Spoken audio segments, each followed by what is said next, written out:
સમાચારમાં આગળ વાત કરીશું રાજકોટથી। રાજકોટના જસદણના આટકોટ રોડ પર કાર અને મગફળી ભરેલા ટ્રેક્ટર વચ્ચે ગંભીર અકસ્માત સર્જાયો હતો।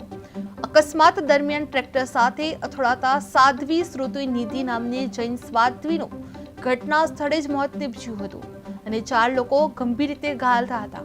આ કારમાં ફસાયેલા 4 ઈજાગ્રસ્તોને કટર દ્વારા બહાર કાઢવામાં આવ્યા હતા અને આટકોટની કેડી પરવાડિયા હોસ્પિટલ ખાતે લઈ જવામાં આવ્યા હતા।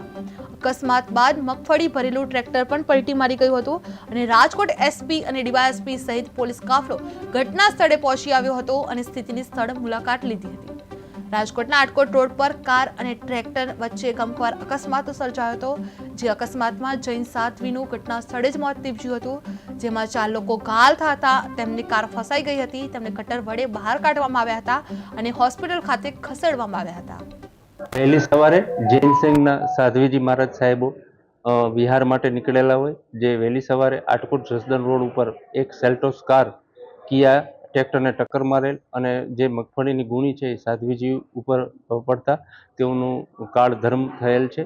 જે અનુસંધાને તાત્કાલિક આ સફેદ કલરની કિયો કારના ડ્રાઈવર અને ટ્રેક્ટરના ડ્રાઈવરને ડિટેન કરી જરૂરી કાર્યવાહી કરવામાં આવેલ છે અને